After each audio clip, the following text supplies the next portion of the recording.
Good morning, everyone. Good morning. I hope you're all well. We're ready for another exciting class.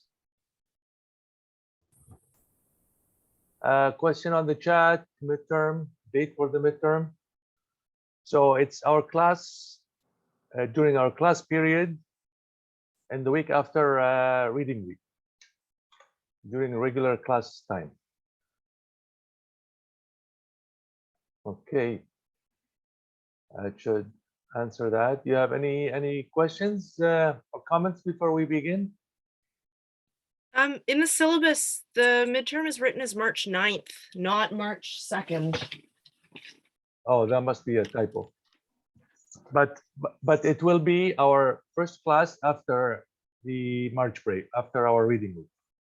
Okay, that's when it should be. Okay. All righty. So I'll correct that on the syllabus and also make a note on D2L. Because I think we will have enough material. It will be way too much to squeeze in another chapter before the midterm, right? You may agree with me after this class. This chapter is a little bit heavier than the rest of the chapters that we've had. So Is the midterm open book? No. In these kind of courses, like in a chemistry or physics class where you need to refer to a large number of equations and formulas, it's feasible to do that kind of exam, but not in this course. Okay. So there will be no resources allowed during the test. Okay.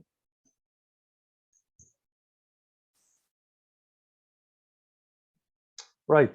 Okay. So I see no further questions. So let's begin. Last class we talked about the innate immune response. No, there's another question. It will be on Connect.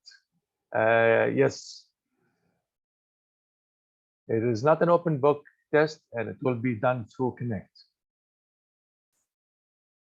More information to follow for you. Format, and it will be a mixed type of format, mixed type of questions, short answer, fill in the blank, multiple choice, that kind of format. Okay.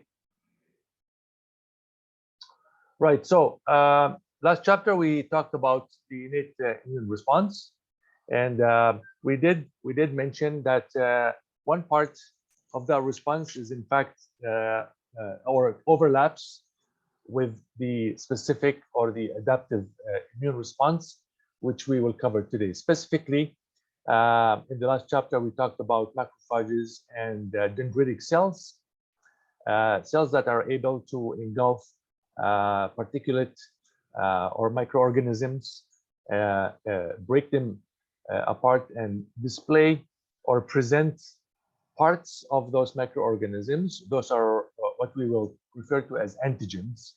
They present those to the cells of the specific immune response, which are T cells essentially, and we will cover those in this chapter.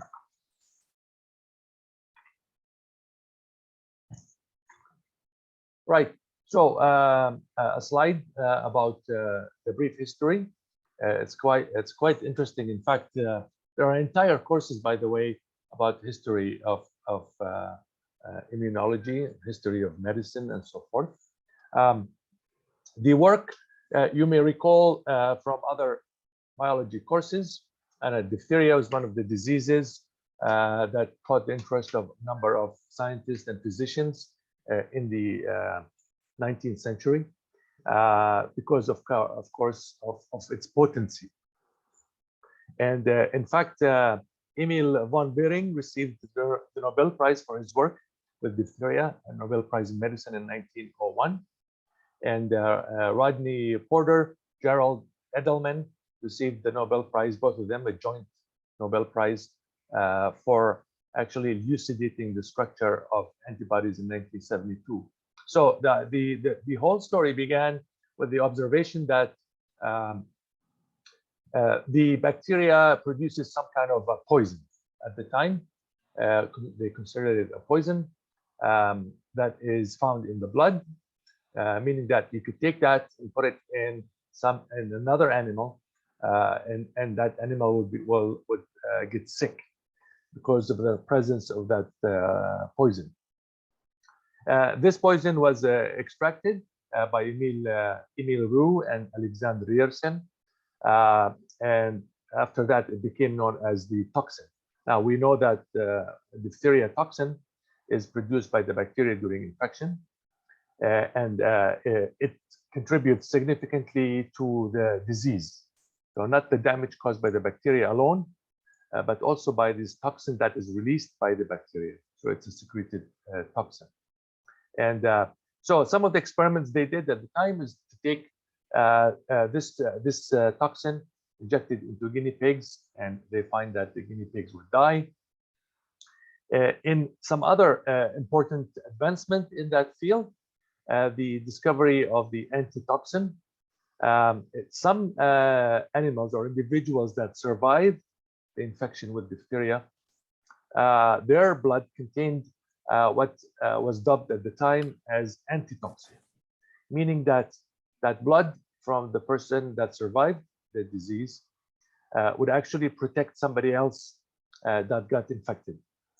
Because, of course, they didn't realize that at the time, is that antitoxin, in fact, is the antibodies that are part of the specific immune response, which we will talk about today as well.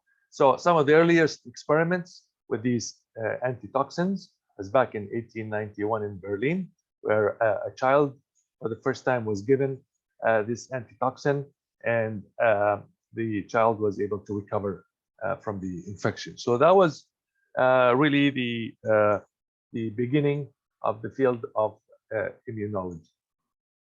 Right. So few pointers about the adaptive immune response. Obviously, this response is mediated by lymphocytes, T lymphocytes and B lymphocytes, which I've also talked about in the previous class. The main two characteristics of this response are, first, molecular specificity, meaning that the response is generated against a specific antigen, and the second part is the immunological memory, which is a crucial part of the specific immune response. And in fact, it is what allows us to use vaccines to protect us from infections.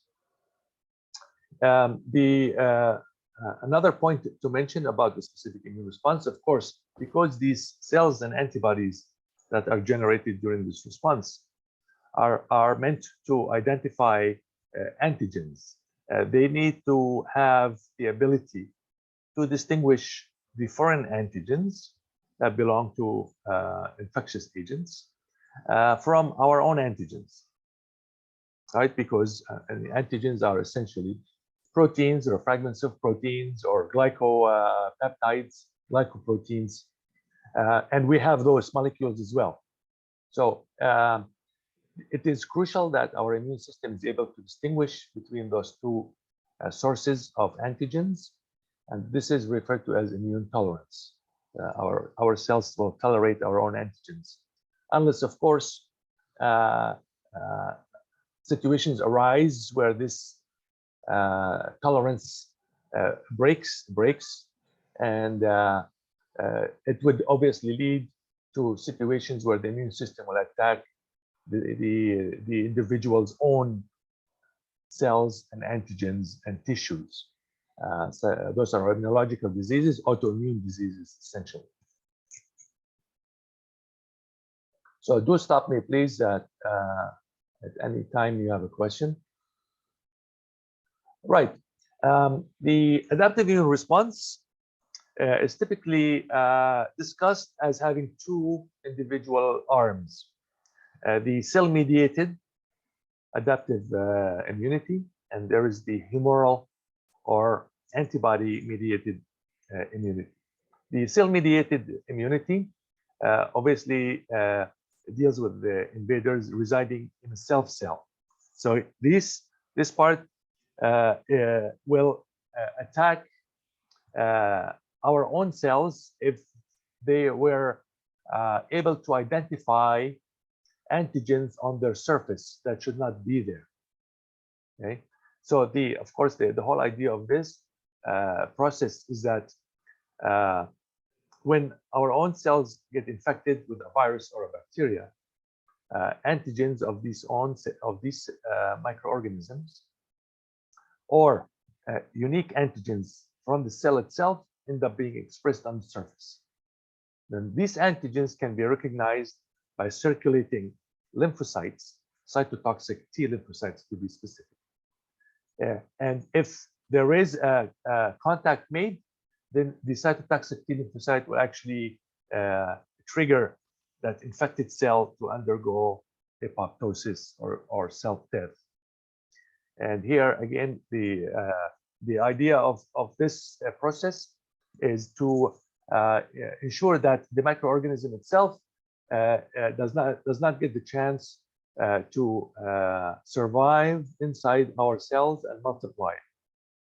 Therefore, to limit the ability of the pathogen to multiply and cause disease. That's the whole idea of this process.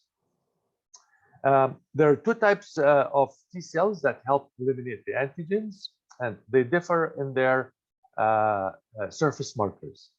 They're called CD markers, or CD stands for clusters of differentiation antigens. Sometimes they're referred to as CD antigens, sometimes as CD markers. We call them CD markers because we use these surface molecules on these cells to identify them and separate them from other types of cells. So we call them as a marker for these specific type of cells. So we have the cytotoxic T cell, which I just mentioned, that is able to actually trigger the infected cell to undergo apoptosis. And the other type of cell is the helper T lymphocyte or T cell, which is involved in assisting and regulating the various immune responses subsequent to interaction with an antigen. The humoral immunity, on the other hand, involves the activity of the other type of lymphocytes, the B lymphocytes or B cells, and the function of these cells is upon activation to multiply, sort of expand in numbers. So this is what we would refer to as clonal expansion. And this expanded population of the B cells that have been activated will mature to form plasma cells, and their sole purpose is to secrete antibodies in the system. Okay, so they are the source of the antibodies. And this schematic gives you an overall picture of the process. So here we have the T cell or the cell generally. The cell-mediated immunity. We have the cytotoxic T cells, and we have the helper T cells. H is for helper.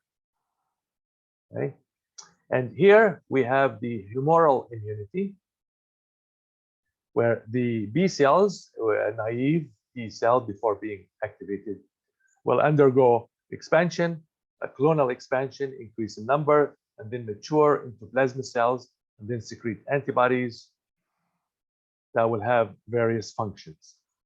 And we will talk about the antibodies specifically later on. So obviously, at the heart of this entire process is the ability of the cells and antibodies to recognize the antigens, right?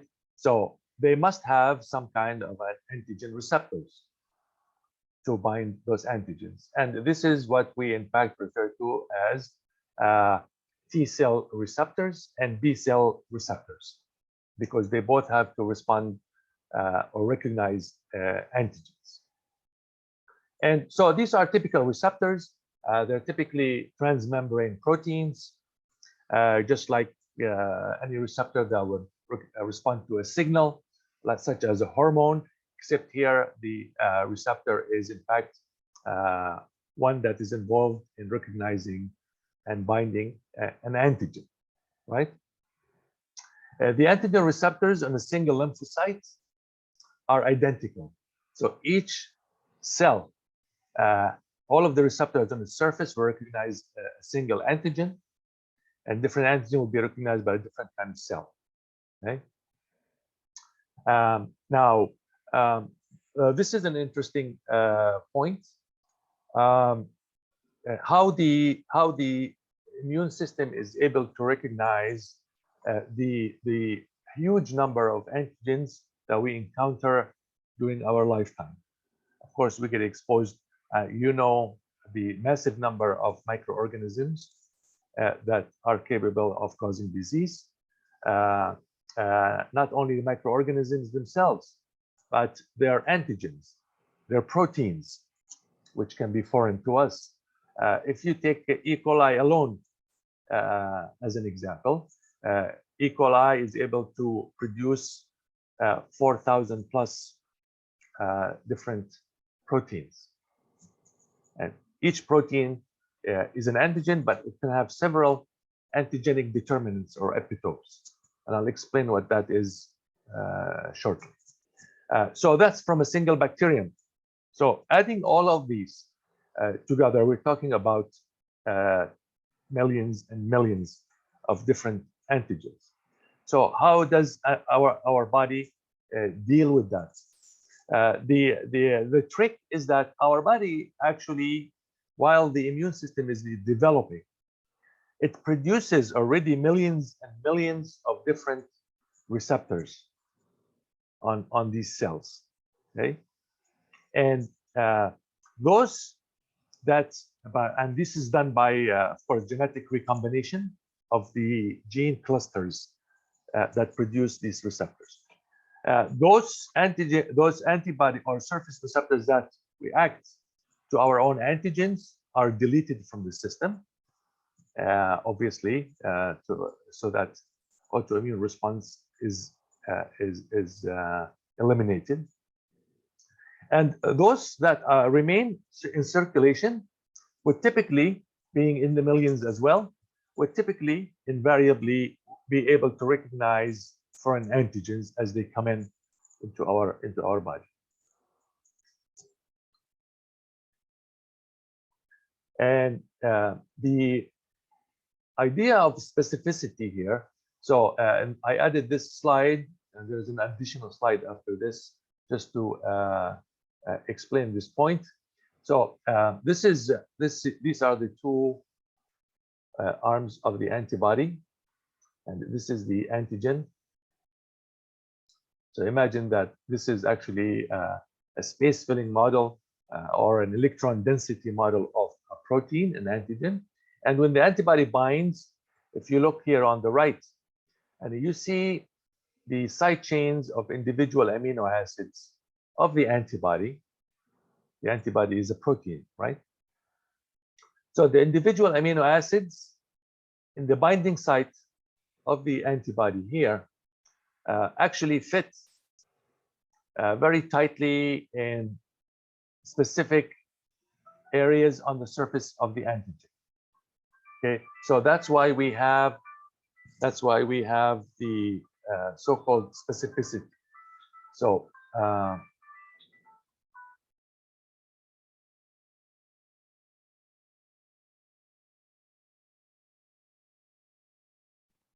Dr. Cell, I think you accidentally muted yourself.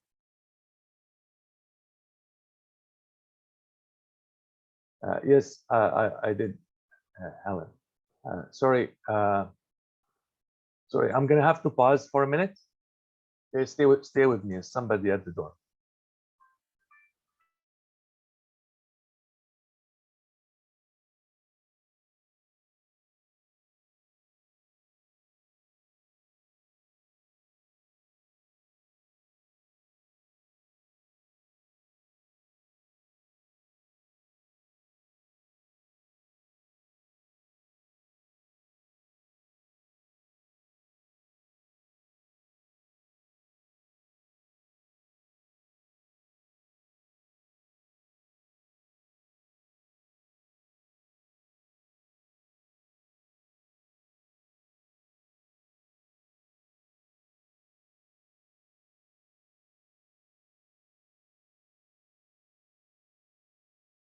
Okay, sorry about that. Right. So as I was explaining, this gives you an idea of why antibodies what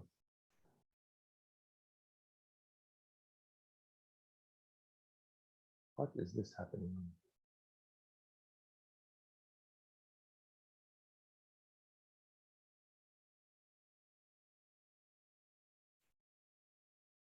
The specificity of the interaction between the antibody and the surface of the antigen.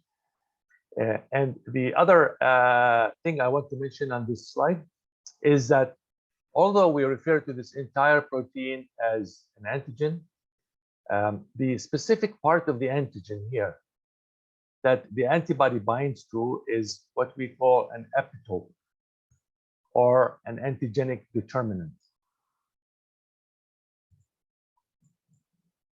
Okay, all good?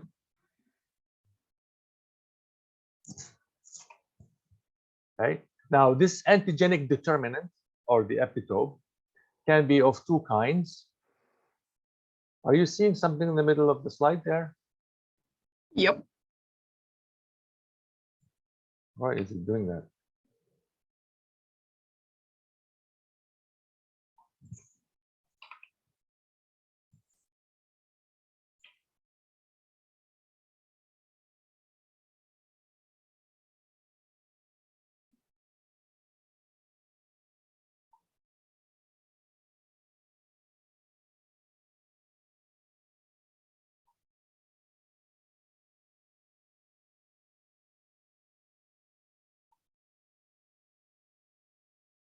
Why can't I move this? Silly.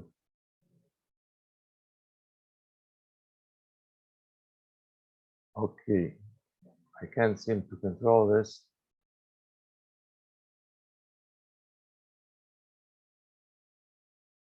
Maybe stop and restart your screen share. Let's give that a try.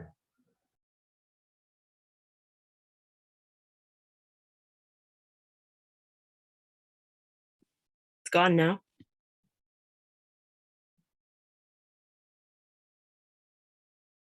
Oh, yes. All right, thank you. Let's see if it's going to come back. So I was explaining the specificity of the binding with antibodies and antigens, and also the nature of an antigenic epitope. Okay, so this epitope, the specific part of the antigen that the antibody binds to, can be of two kinds or two types. Okay, the first one is a linear epitope, meaning that it would recognize the sequence, the specific sequence of a stretch of amino acids on the antigen. That's a linear epitope. But it can also be a conformational epitope, meaning that the antibody is able to recognize the actual fold on the protein. So if we go here, this part of the antigen or the protein is actually the part that's recognized by the antibody. So there is this part that is on one side of the protein, folded in space in close proximity to another part of the protein. So this is called a conformational epitope. Right. So let's go into the receptors. Further description of these receptors. The T cell receptors, as I mentioned, function by recognizing antigens that are presented to them by our own cells. And I mentioned dendritic cells as an example, where they present fragments of antigens of a bacterium on its surface by displaying them on a surface molecule. And then these cells would come in contact with them, and these surface receptors, if they're able to recognize that antigen in the context of the surface molecule of the dendritic cell, then these T cells will be activated and they will initiate the process of the immune response. Right? Now, this binding is also guided by a surface molecule called a CD marker, cluster differentiation marker, or antigen. And there are two important markers we will talk about in this chapter. The Cd8 markers that distinguishes the cytotoxic T cells from T helper cells, which have a Cd4 marker. So these are different surface molecules. And in fact, we can use these to separate these specific types of cells from blood. We can count these cells, or we can separate them, take them out for research purposes, etc. The B cell receptor, on the other hand, they're different in that they are actually antibodies. So they're just like the structure of an antibody, but they're membrane anchored. So they're integral membrane proteins that are essentially antibodies. What you know, of course, from antibodies is that they have two binding sites for antigens. Okay, because of the nature of the structure of the molecule, it has two arms which that combine the same antigen, or two copies of the same antigen.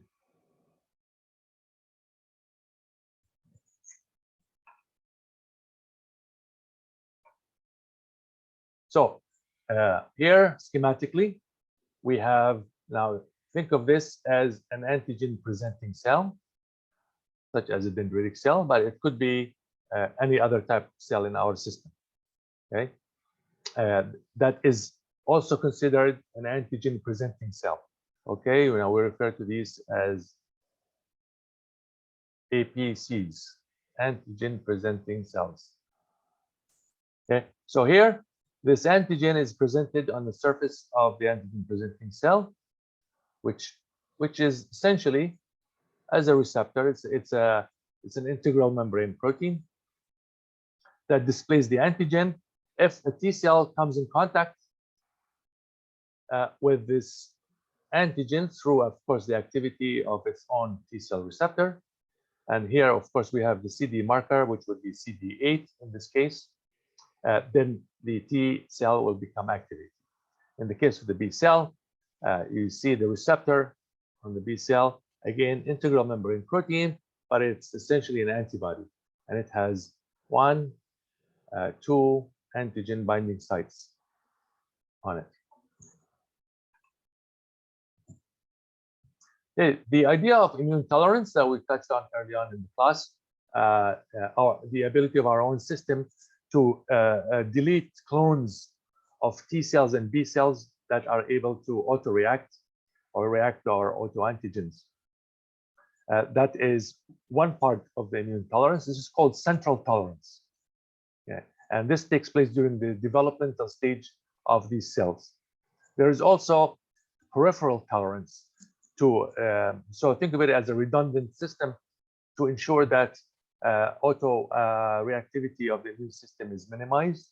So this is where regulatory cells will ensure that T cells and B cells do not react until they receive a secondary signal, confirming that the antigen they are about to react to is not a self-antigen.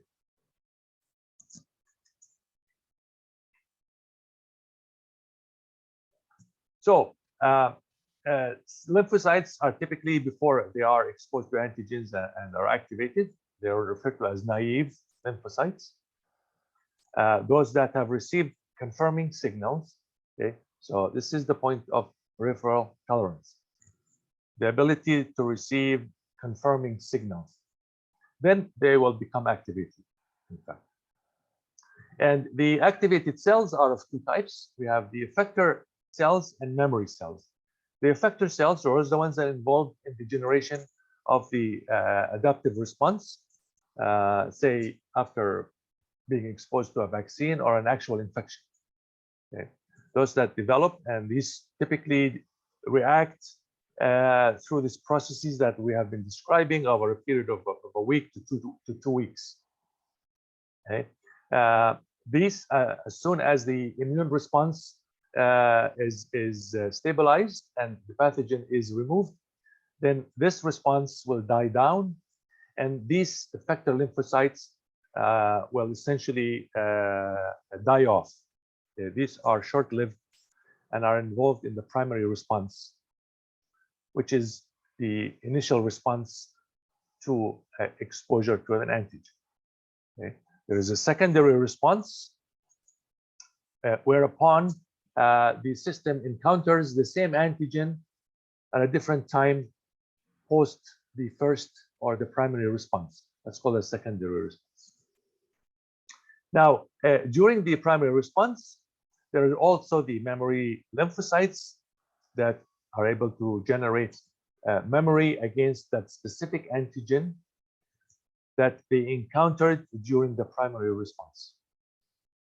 Okay, so they stay in our system for years and years, and they can initiate a secondary response upon a second exposure to the same antigen. And that's again why vaccines, actually work, because the vaccine is the primary response that will trigger an immune response, and that will generate memory cells, so that if we do get exposed to the actual pathogen from which or for which we use that vaccine, then these memory cells would quickly activate, quickly proliferate, increase in numbers, and mount a rapid immune response to make sure the pathogen is eliminated before it is able to actually cause disease.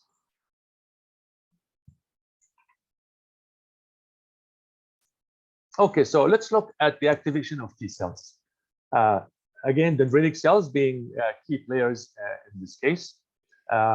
So they collect antigens because typically they are within the skin, but they can move once they encounter antigens. They can actually move out of the skin and go through go into the central circulatory system and the lymphatic system to make sure they encounter T cells to alarm them about this foreign antigen that they have. Okay, that's essentially the cartoon picture of this process. They travel to areas where naive T cells and B cells can be found.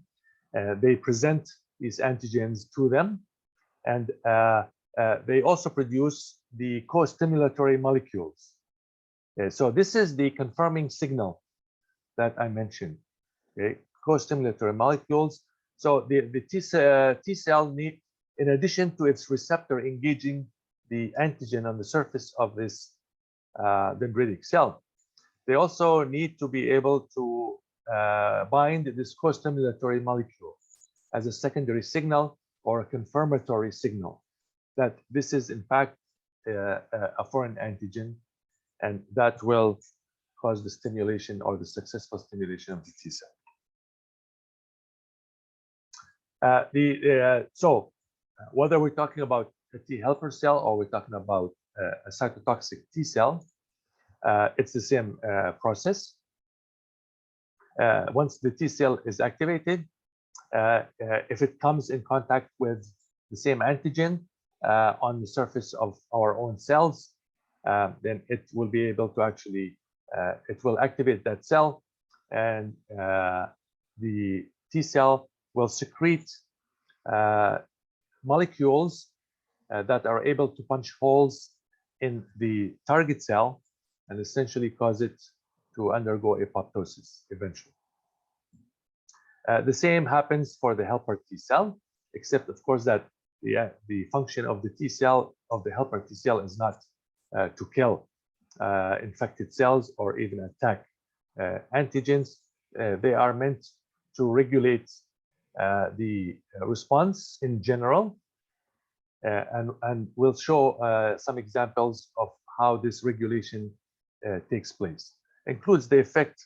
We've already described one aspect of this regulation, whereby the T helper cell is involved in coordinating the activation of the B cell to produce antibodies, right?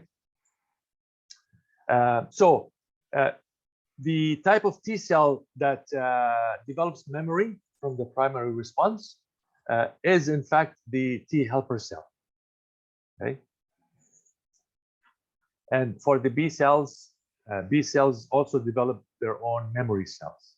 So we have two types of memory cells developing.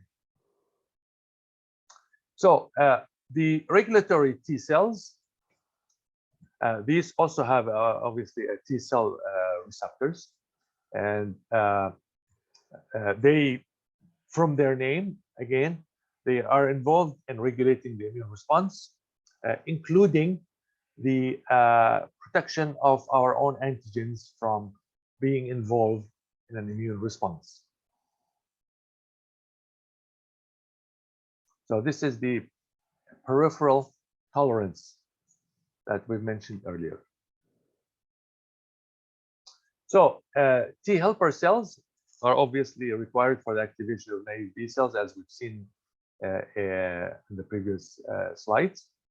So here, when the B cell encounters an antigen, of course, the antigen is bound to its surface receptors, which are essentially antibodies. And it will present these antigens to the T helper cell. Right? If the T helper cell own surface receptors bind this specific antigen, then the T cell will release cytokines to activate the B cell. And here, the T helper cell will confirm to the B cell that the antigen represents a danger, obviously, to minimize autoreactivity. I thought there was a schematic for this, but I guess not. Okay. So for the humoral immunity component, which involves B cell activation, obviously. So here, I'm going to go directly to, or maybe not. No. So activation of the B cell will cause clonal expansion. The cell that is activated will increase in numbers, and eventually it will differentiate and become a plasma cell, or a different cell. And its main task is to actually synthesize and secrete the antibodies. And these antibodies that are secreted, obviously, have identical antigen specificity as the receptors that used to be on the cell upon activation. It makes sense, right?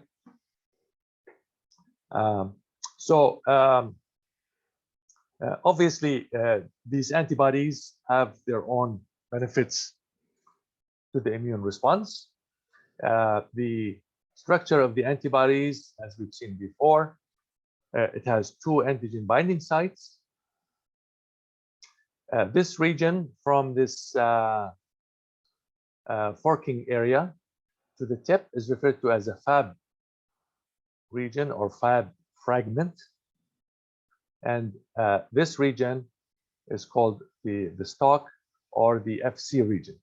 FC stands, the C stands for constant region, because the amino acid sequence of an individual antibody in the Fc regions are the same.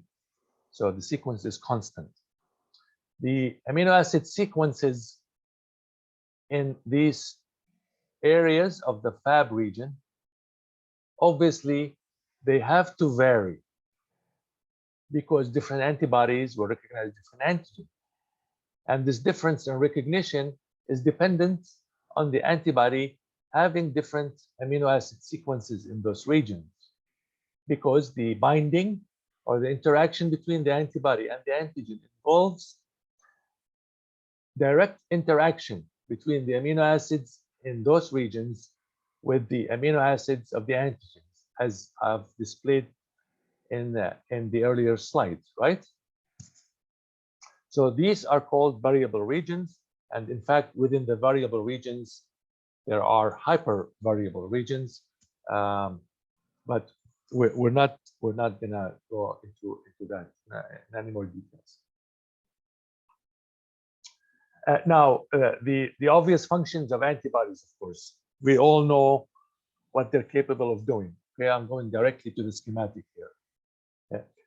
We've talked about this in the previous chapter, where antibodies can mediate opsonization of pathogens, shown here. They can, of course, have neutralization activity simply by binding to the surface of a toxin. They prevent the toxin from producing its toxic effects.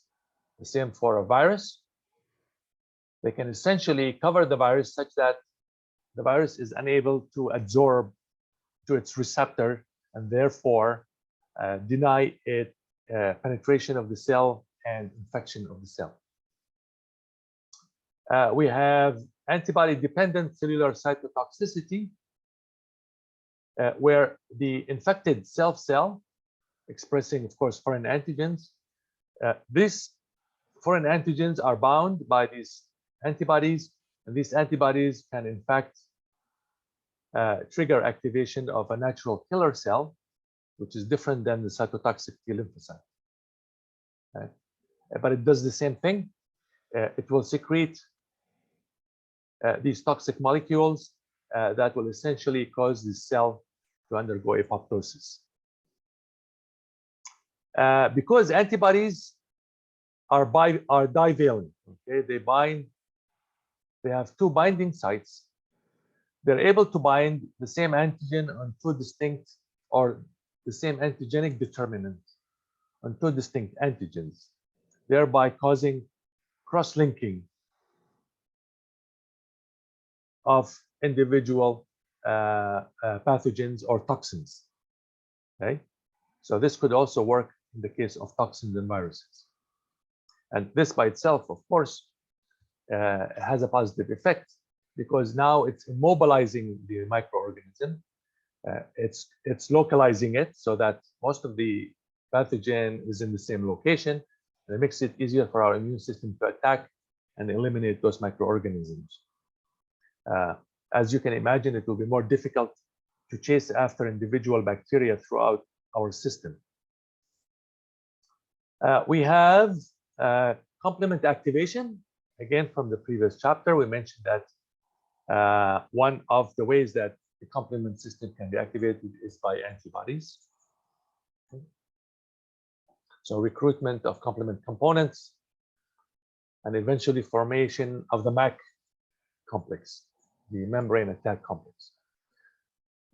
And finally, we have, of course, neutralization and prevention of adherence. So in a similar process to the case of viruses, for bacteria as well, even antigens on flagella or fimbriae can be recognized by antibodies, and these can be blocked, and thereby blocking the bacteria from actually absorbing our own tissues.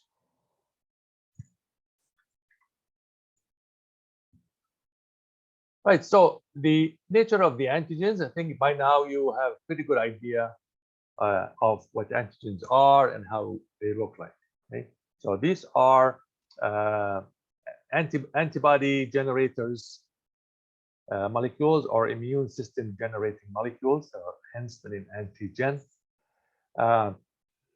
So an antigen is a molecule that can generate an immune response, and as such, it is referred to as immunogenic.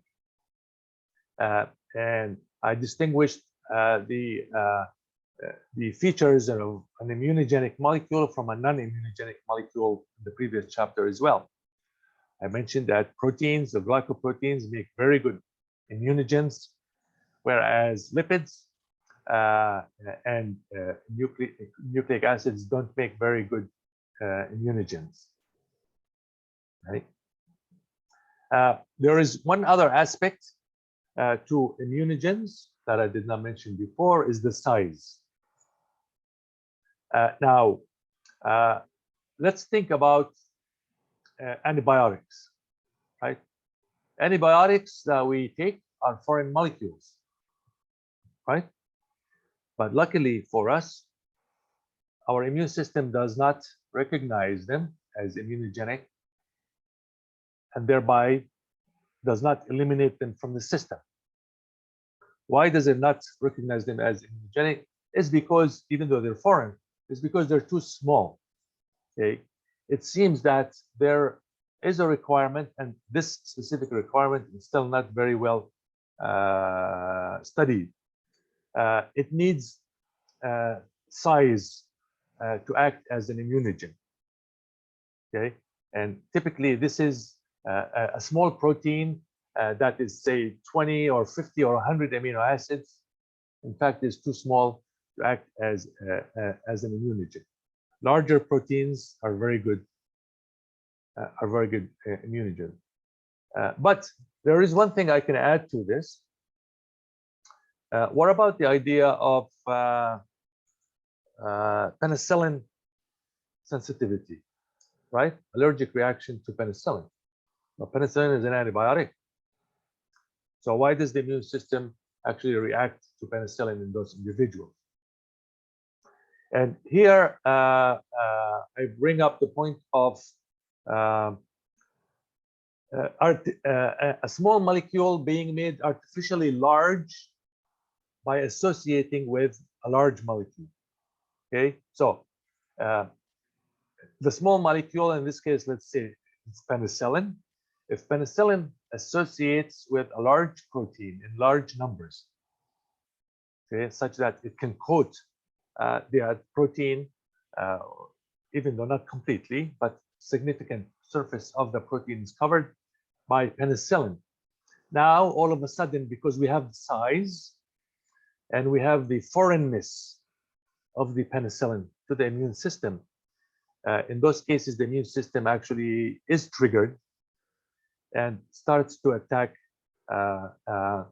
penicillin, and it will launch an immune response if it encounters penicillin in a secondary exposure. So here we have a primary exposure again and a secondary exposure.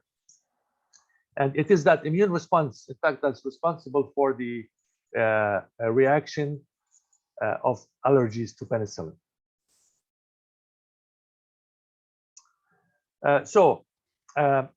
These antigens, if they are dependent on T cells, it means that B cells will not be activated without the T helper cell.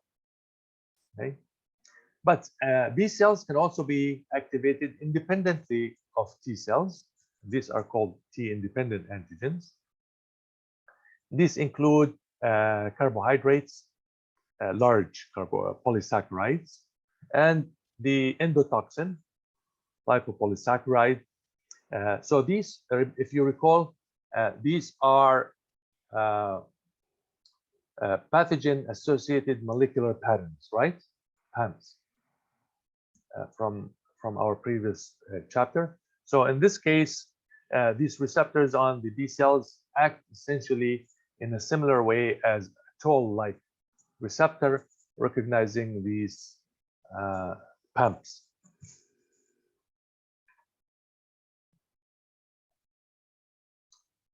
A repeat essentially of what I was describing in terms of an antigen and an epitope. I differentiated between an epitope, an antigenic epitope, and an antigen. So the antigen is the entire molecule, and the specific site that is bound by the antibody is referred to as the epitope or the antigenic determinant.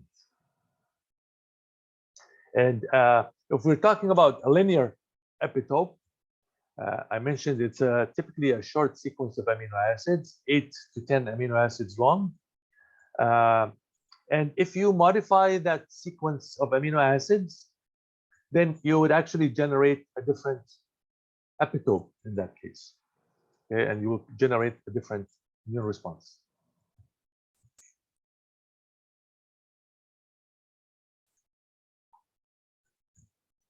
All right. We'll take a break in a few minutes. Okay, so an important component of the immune response is, of course, the lymphatic system. Now, you're quite familiar with this from your anatomy classes. You know that there are collection, well, you know the main function of the lymphatic system, probably in terms of circulation, right?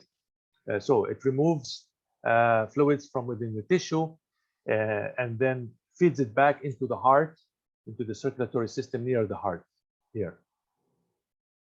Right? This is, of course, important to keep the volume of the blood and the blood pressure.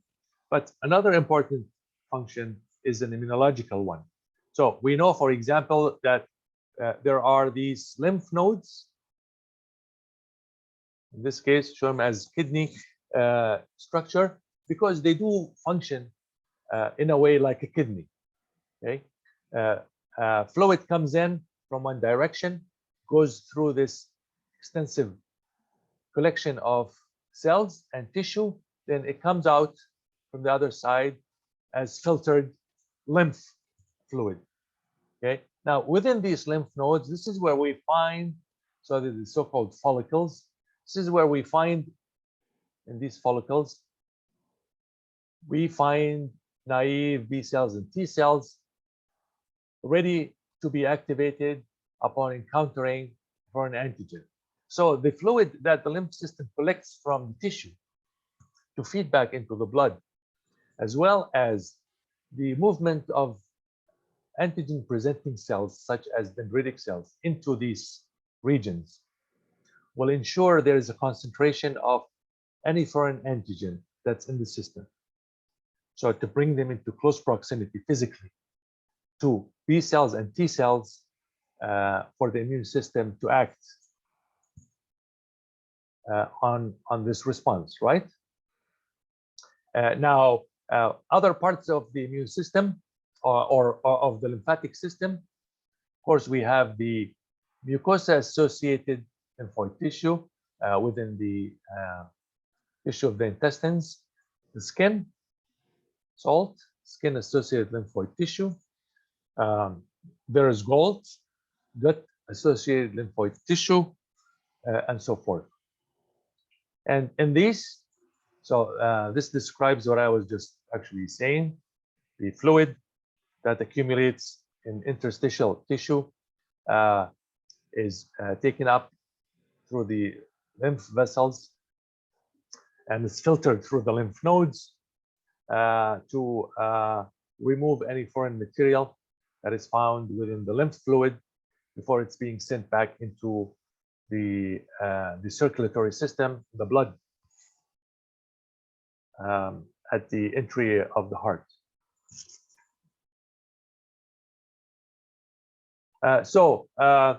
The primary lymphoid tissue, so this is, of course, secondary lymphoid tissue. The primary lymphoid tissue, think of as the bone marrow and the thymus. Bone marrow is responsible for development and maturation of B cells, and the T cells, T lymphocytes, develop in the thymus and become known as T lymphocytes. During this process, of course, central tolerance takes place. Those cells that react with our own antigens are deleted from the system. Then once mature, these lymphocytes leave the bone marrow and the thymus, and they move to the lymphatics via the lymphatic to secondary lymphoid organs. Okay, so here's an example of what a molt consists of. So typically, this is lining of the intestines. You will find so-called M cells. These are quite large cells. They interact with the material that is passing through the intestines. And on the other side, they interact with cells of the immune system, or dendritic cells, as well as macrophages. So any antigens that pass through the M cell is then delivered to these two types of cells to be broken down and displayed on their surface via their receptors to activate T cells, right? That's the process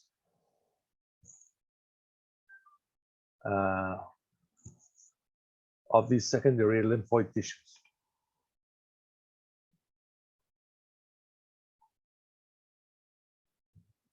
Right. So this one gives us a summary. We have the secondary lymphoid organs. We have the primary, the bone marrow, and the thymus. We have here peripheral tissue, where we can have peripheral tolerance. Dendritic cells are responsible for activation of T cells by presenting the specific antigens. Activation of cytotoxic T cells that will attack our own infected cells. Development of the T helper cell. T helper cell is responsible for activation of naive B cells to develop into plasma cells and secrete antibodies. Right? And the we have development also of memory B cells, and we have development of memory helper T cells shown here as well. Okay, so effector cell here, memory cell here, effector cell here, or B cell, memory cell here. Okay. Then we have, of course, activation of cytotoxic T cell, which would attack infected cells, as we mentioned earlier. We have activation of macrophages also by T helper cell. When a macrophage encounters a microorganism, it will take it up through a process of phagocytosis, as you know. But its activation depends on on cytokines produced by the helper T cell, which will activate the macrophage and essentially amplifies its own antimicrobial response to become more efficient at neutralizing and killing the pathogen, including nitric oxide production and reactive oxygen species. So a bit of a crowded slide here.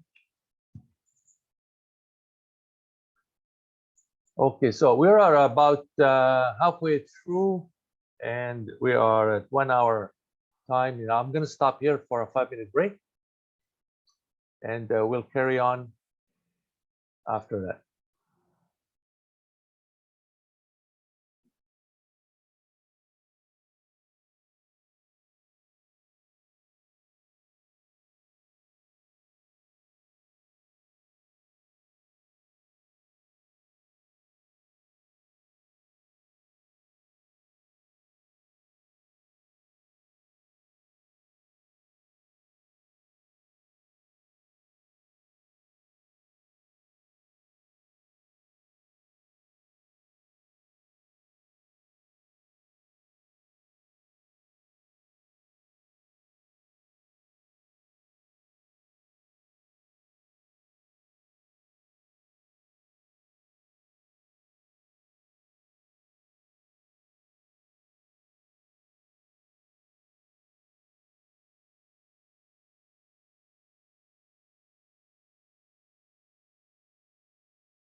Okay.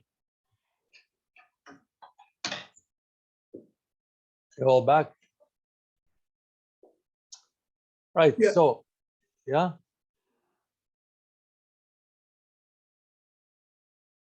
No questions. We're back. We can hear you. All right. Good. Thank you. Thank you, Chris. Right. Clonal selection and expansion. I've mentioned this several times already in the past hour, right? So this it simply means that cells, individual B cells, the surface of which contains the receptor, which is essentially an antibody that recognizes the same epitope or antigenic determinant. Okay. Now, once those receptors have antigens on their surface or epitopes presented on them. So here again, so I should probably pause for a second here because I keep jumping back and forth between antigens and epitopes, right? Now, you know the difference, right? An antigen could be an entire protein, an entire toxin, but the antigenic epitope could be a linear, short sequence of amino acids, 8 to 10 amino acids long.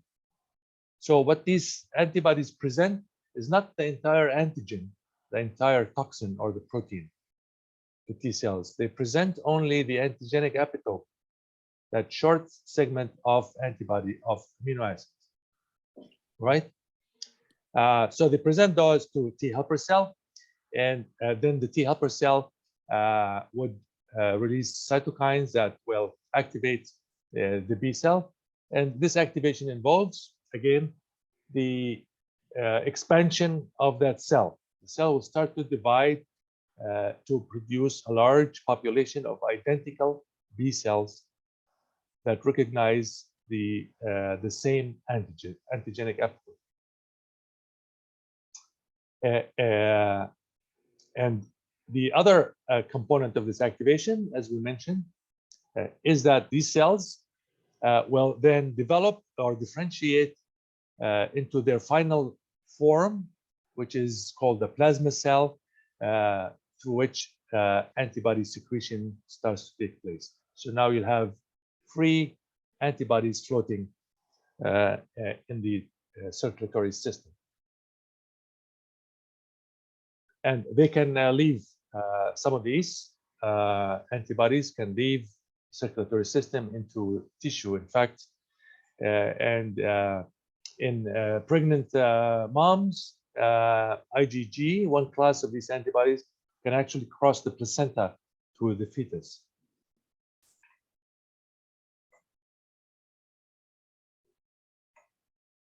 Okay, so this is essentially this whole process that we've been describing.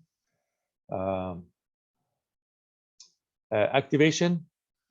So here we have the cell in the bone marrow producing very different clones, millions of different clones. Each one has a different type of surface receptor. If one engages an antigenic epitope, then this will be activated by T cell, and then there will be clonal expansion, the increased number of cells. And then these cells will differentiate into plasma cells, and these plasma cells will secrete antibody. Okay. If you notice that this antibody shown here is not really the same picture of the antibody that we recognize, right? So it's not like this one. But if you count them, there's 1, 2, 3, 4, 5. There's 5 antibodies together, cross-linked by a protein. And this particular class of antibody is called IgM. Okay. And I'll talk about the different. It's very hard to write with a mouse. Okay. This is IgM, Immunoglobulin M class.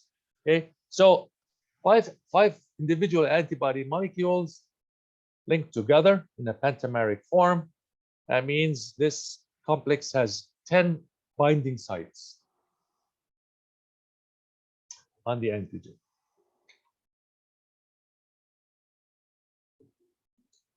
So of course, the sequence of maturation of the lymphocyte is that start with immature lymphocytes that mature, become naive. The naive lymphocytes become activated, and the activated cell produce two types of cells, either the effector cells or the memory cells. So there are effector T cells, which are the T helper cells, and there are the also effector B cells, which are the memory B cells.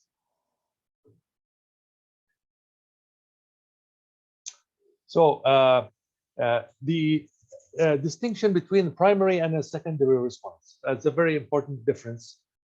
Again, this is another principle of the success of vaccines. Right? So here, in the primary response, our immune system, before it is sort of in full thrust, takes about 10 to 14 days. Okay, so that's why you would experience the typical clinical symptoms in an infection. These reflect really the immune system being in action. Okay, so again, things like fever, inflammation, and at the same time, these T cells and B cells are developing. Okay, they're becoming activated, they are maturing, or not maturing, differentiating into plasma cells to secrete antibodies and so forth. So a process, it's a lengthy process, takes 10 to 14 days. 14 days is closer actually to reality. That's why, for example, if you have to take a vaccine in 2 or more shots, as it was the case with the COVID-19 vaccine, right? They don't give you the second shot, which is a booster. It's called the booster, until at least 21 to 28 days have passed from the first or the primary injection, right? And this is the reason why, because for the booster to work, you need to have the primary response been completely established, so that the second exposure to the antigen, which is the booster shot, is able to actually trigger a secondary response that would be stronger than the primary response. So the two main distinguishing features of the secondary response from the primary is one, it's faster. It does not take 10 to 14 days to kick in. And the second important feature is that it's a stronger response. Shorter, stronger response. And what facilitates, of course, the launching of the fast and strong response in the secondary exposure or in the secondary response is the fact that the primary response generated those memory cells that we have been talking about. And those memory cells are quick to react upon the second exposure to the same antigen. Okay, so let's take a little more detail at the nature of the receptors of T cells and B cells. T cells, of course, have multiple copies of T cell receptors, as we mentioned. Antigens are presented to them on a host cell, such as a dendritic cell or any other antigen-presenting cell. Okay, so a macrophage can be considered also an antigen-presenting cell, by the way. So our own cells do this by displaying the antigens on major histocompatibility complex molecules on the surface. Okay? So of course, B cell present the antigen on its own receptor, which is an antibody, but our own cells can also produce other cells, can produce receptors to display these antigens, and these are called MHC molecules. So on the surface of our cells, there are two types of MHC molecules, MHC type 1 molecules and MHC type 2 molecules. Okay. And these different classes of receptors, they have different, they're constructed differently. Class 1 MHC molecules are made up of one transmembrane protein and a smaller molecule, a smaller non-membrane protein. This is actually called beta-2 microglobulin protein. It associates with the transmembrane protein, forming the binding groove for the antigen. MHC class 2 molecules is made up of two different integral membrane proteins that come together in a dimer to form the antigen binding groove here. Okay, so cytotoxic T cells have Cd8 marker, if you recall, and only recognize antigens presented on MHC class 1 molecules. Because remember, their task is to recognize our own cells that are infected, and if they do encounter a foreign antigen on those receptors, they will signal the cell to undergo apoptosis. So they need, so those, our own cells, normal cells aside from lymphocytes, then present those antigens on MHC class 1 molecule. Therefore, cytotoxic T cell needs to be able to recognize the antigen within the context of this MHC class 1 molecule, which is the one on the cell that is a non-lymphocyte. Okay. The T helper cell, on the other side, on the other hand, which has a CD4 surface marker, only recognizes antigens presented on MHC class 2 molecules. And these are the type of molecules you find only on lymphocytes.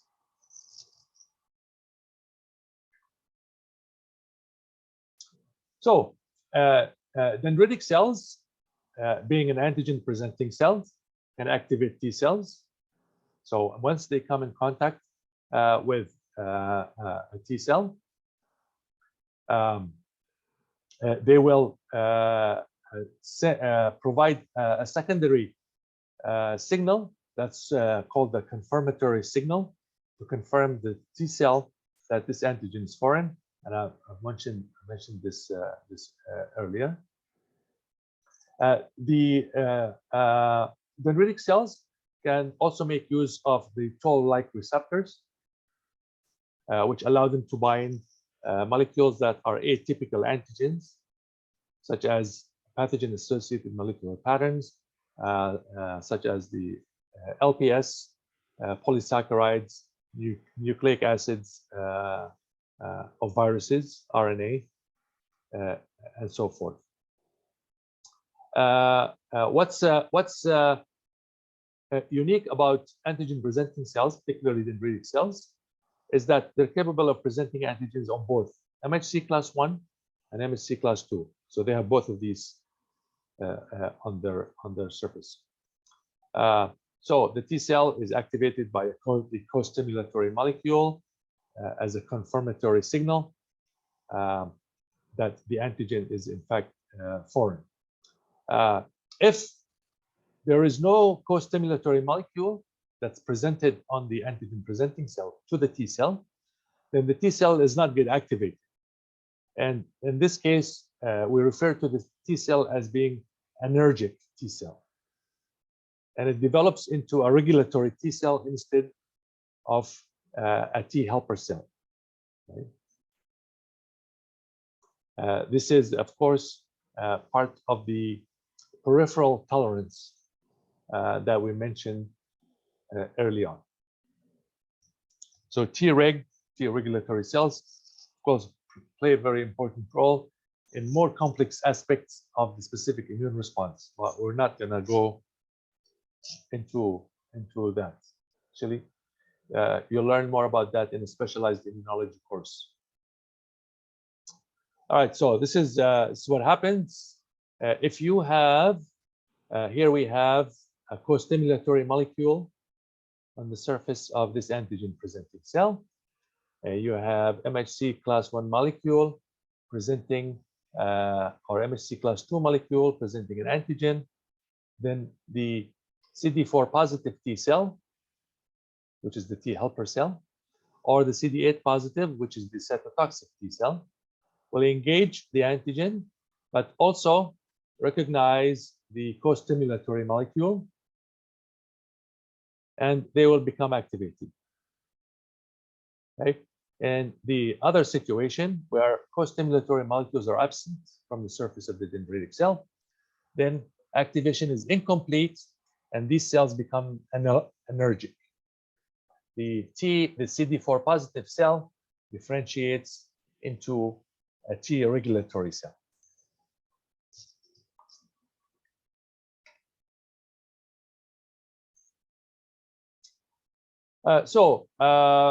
I'm not sure we need to spend too much time on the cytotoxic T cell. I think we've discussed enough how it is activated and what it does.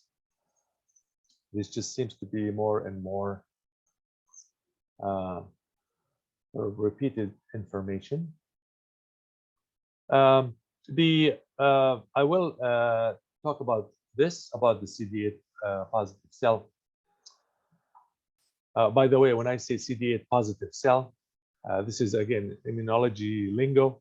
Cd8 positive means that the specific cell we're talking about or we're dealing with, even in a lab, that cell has the Cd8 antigen on its surface, so positive, Cd8 positive.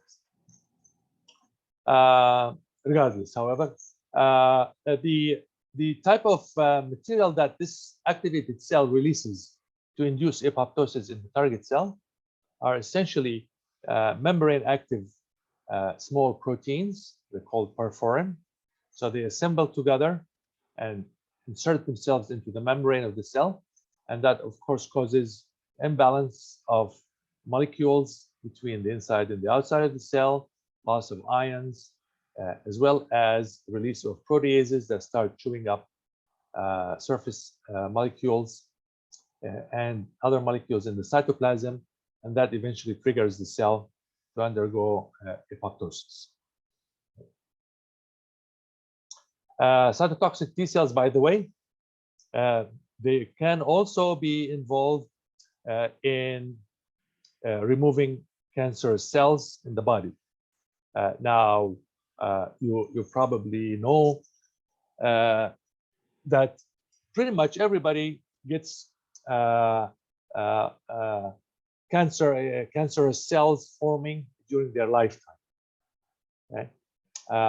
Now, the difference between those that actually develop clinical cancer versus those that don't is that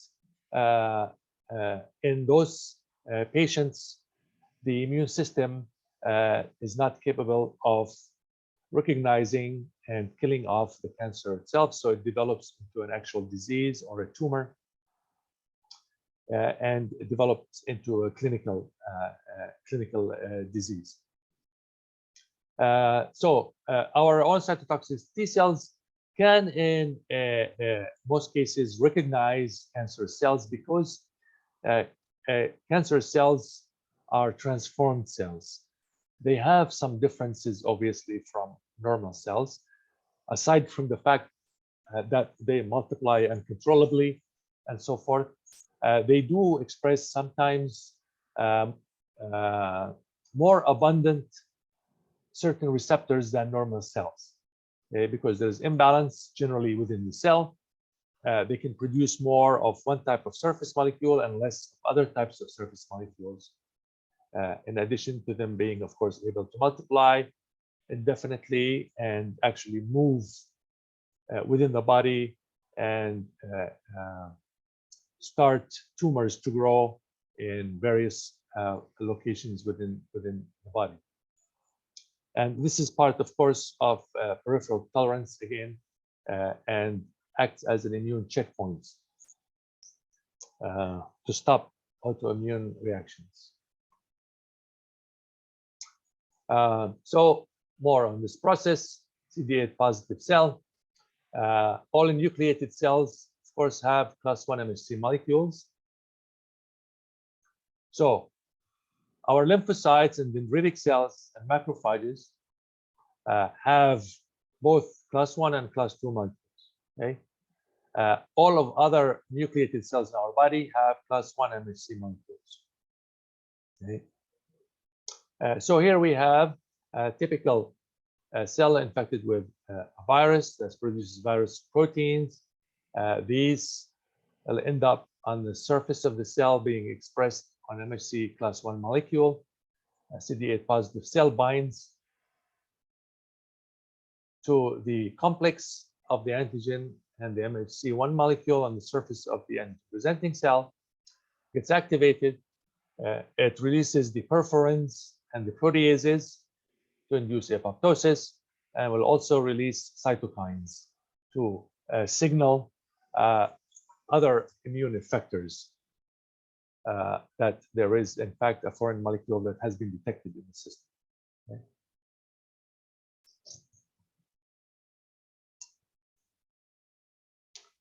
So the CD4 positive cells, of course, they have different function, and we've also talked about that quite extensively. So CD4 positive cells are trained to recognize antigens in the context of MHC class 2 molecule rather than class 1 molecule. Right? So here we have cytotoxic T cell recognizes MHC class 1 molecule with the antigen. Here we have a CD4 positive cell recognizing an antigen in the context of MHC class 2 molecule. Okay. The difference between how the antigen is actually loaded onto the receptor. There is, in fact, a lot of cell biology to talk about in discussing this particular aspect of antigen presentation. But suffices to say at this point is that MHC class 1 molecules are loaded with the antigen inside the cell by loading endogenous antigens. Okay, so the antigen is broken down into antigenic epitopes. Then MHC class 1 molecule, where it's being synthesized inside in the endoplasmic reticulum, eventually gets loaded by this antigen and then displayed on the surface. In the case of the B cell here, it is able actually to load the MHC class 2 molecule with the antigen that's loaded on from the outside of the cell, so an exogenous antigen, an antigen that is derived from outside of the cell. So again, TH cells can receive signals from dendritic cells or other cells, B cell, including B cells, and will be one of at least 4 different types: TH1, TH2, 17, and TFH. TH1 is the specific subset of helper T cells that stimulate cytotoxic T cells. TH1, so this would be, TH1 obviously would be relevant in intracellular pathogens, because the idea of this is to activate cytotoxic T cell that will target infected cells and essentially kill them. So intracellular pathogens that are hiding inside our cells, which can include bacteria and viruses. This is where this type of activation is relevant. Okay, TH2 type activation is relevant against multicellular pathogens, as of parasites and worms, right? And they involve recruitment of eosinophils and basophils. TH17 type of activation recruits neutrophils that are very, very effective. Neutrophils are potent. In fact, directly against exposed pathogens, sort of extracellular pathogens. And then finally, we have the TFH cells that promote the humoral response, which essentially is the antibody response.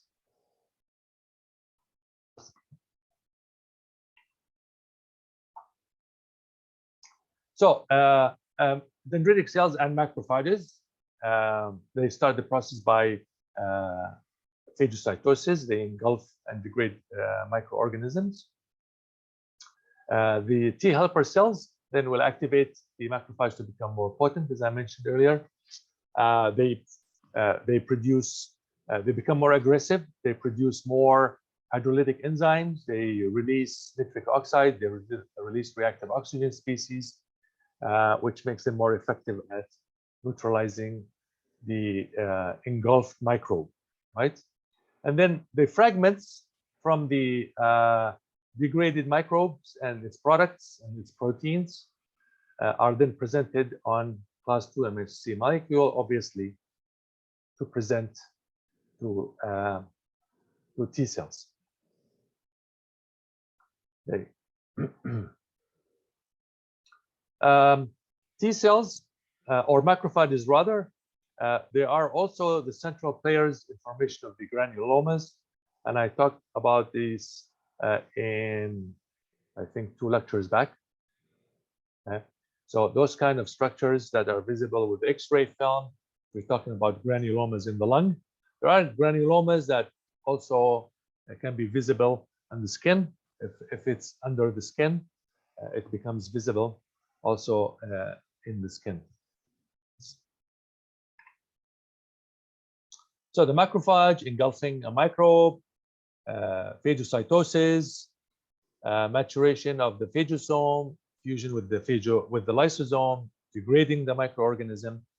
The fragments of its antigens or its proteins are displayed in MHC class 2 molecules, presented to the T helper cell, or Cd4 positive cell, and that will cause the T cell to release cytokines that will activate the macrophage, make it more aggressive, as well as cytokines that will act to signal other lymphocytes and to coordinate an immune response with B cells and other T cells.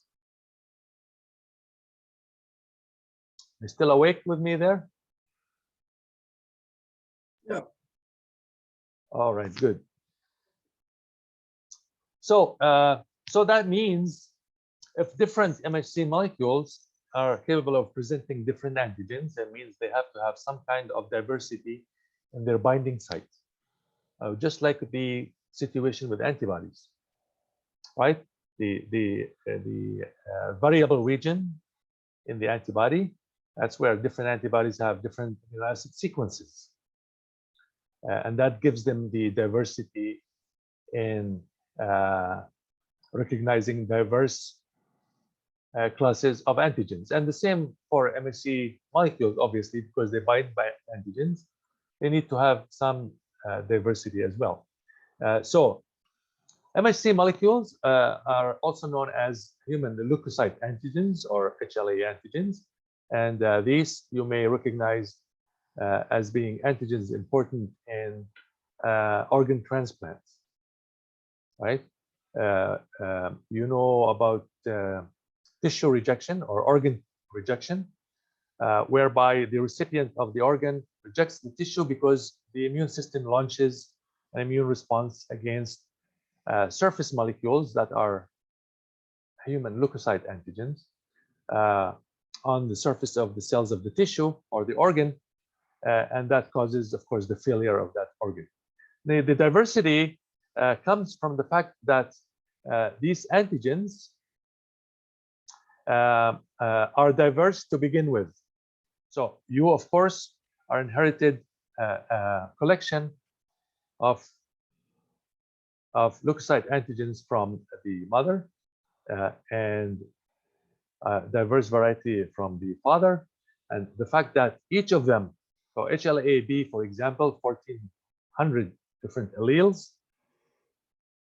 that can produce 1,400 different clones of that receptor. HLA-C 620, 890 for HLA-A, and this is the same for both from the mom and the dad. So these can come in combinations, and if you will quickly look at the possible recombinations of these genes, multiplying them by each other, then you get a good idea of the level of diversity that the body can generate.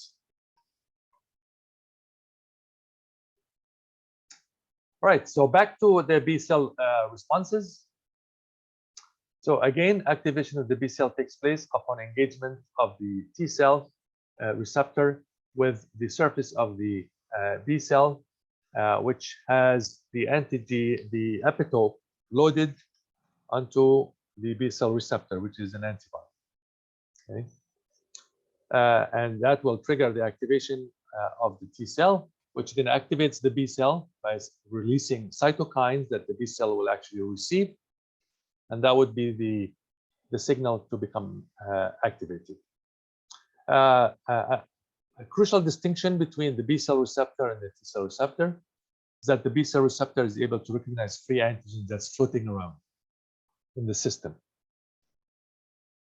whereas the T cell receptor is not capable of doing that. Now, this is, of course, important to the function of the B lymphocyte.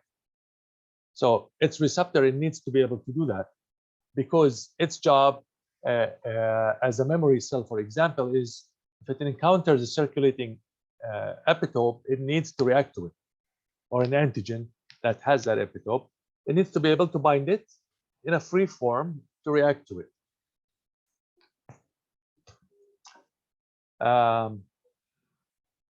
So it makes sense, right? So the antibodies, as we mentioned, the B cell receptor are essentially antibodies. The antibodies are essentially two identical heavy chains shown here. This is one heavy chain. There's another one here, and then one or two identical light chains.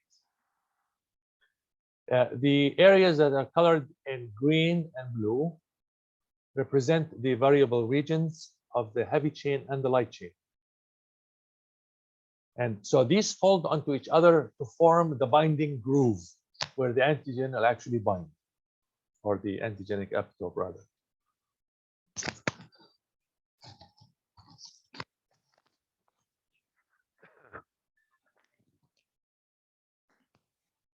Right?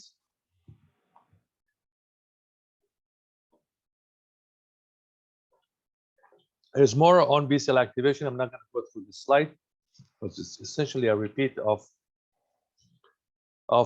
several slides, and you can simply look at the schematic here, and it will give you a good idea or a good summary of what we've talked about so far in terms of interaction of the B cell with the T cell.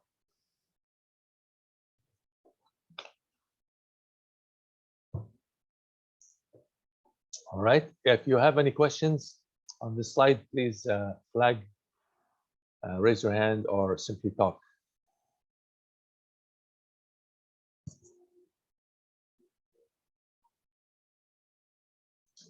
Okay, let's come to the characteristics of antibodies.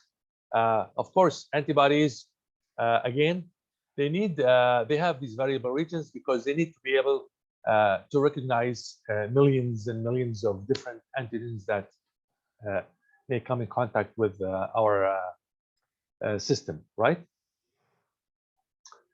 So this variability comes from the fact that just like the HLA antigens, MHC molecules, the genes that code for the mRNA that will eventually produce the antibody on the ribosome, the protein, there are many copies of them, and they can undergo recombination to produce variations in the fragments that come together to form the molecule, and also mutations in individual amino acids within these regions to produce the hypervariable regions.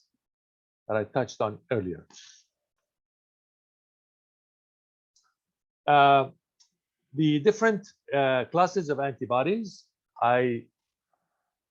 we talked about immunoglobulin M, so the pentameric antibody that is typically the major antibody produced in the primary response. Okay. There is the immunoglobulin G, immunoglobulin A, immunoglobulin D, and immunoglobulin E. Okay. So the classes have different constant regions of the heavy chain, and that's why they're actually distinct from one another, because they have different constant regions. The IgM is pentameric, so there is 5 molecules come together. IgG, a very, very small subpopulation of it is a dimer, but it's mostly as a monomer. It's a single IgG molecule. IgA is opposite. It is typically a dimer instead of a monomer.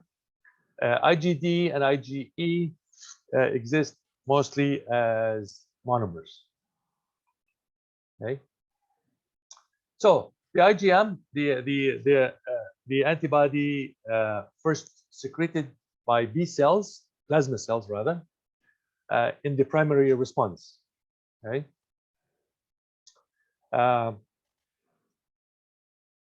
It's about 5 to 13% circulating antibodies.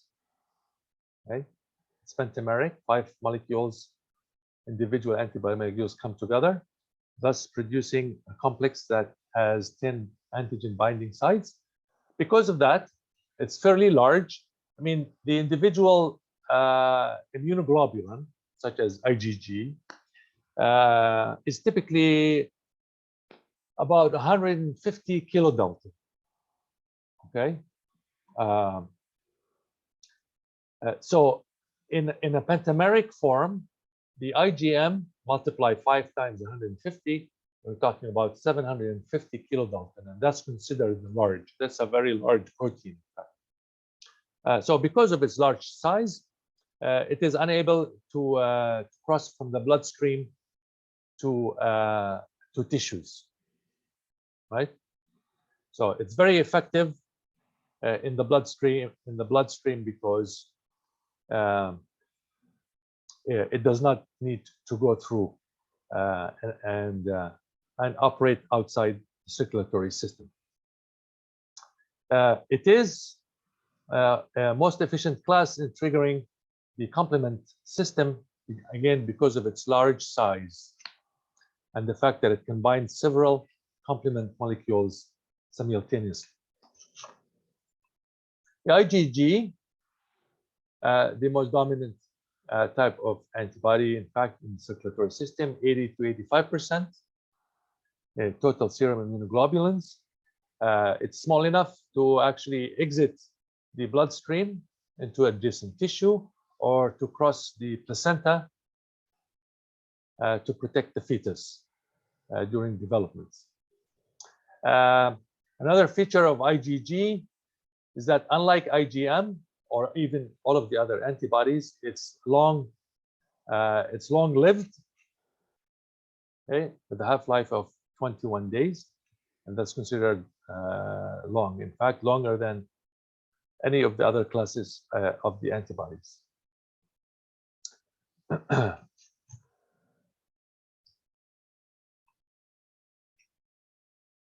So if we look here at the importance of the fact that IgG is able to cross the placenta. So the fetus, of course, does not produce antibodies before birth. So the antibodies that are provided mostly from the mom are the primary form of antibodies. The IgG that is produced in the mom. Right? Now, the mother IgG starts to decrease at birth, as you can see here. This is the birth point. So the light blue represents specifically the maternal IgG starts to decrease. But at that point, the infant IgG starts to rise. So you see that during this entire period, the level of IgG, even though it goes up and down, it is still high in comparison to the typical low levels of IgG that is found in the adult. It's still quite high up here.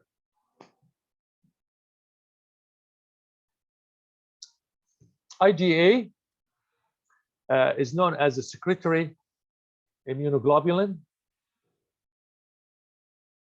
and it is often referred to as S-IgA. Okay, and it is secretory means that it's secreted by mucosal membranes, and you find it in the intestines, you find it in saliva, tear drops, and obviously here its role is really to protect against toxins before they enter the host, or viruses, or interfere with microbial attachment by binding to their surface. So I mean, some consider this as of course a part of an innate response because it's always there, but it's not actually, because for the IgA to recognize and bind an antigen, it needs to have been already generated inside the host through the specific immune response, the adaptive immune response. Okay.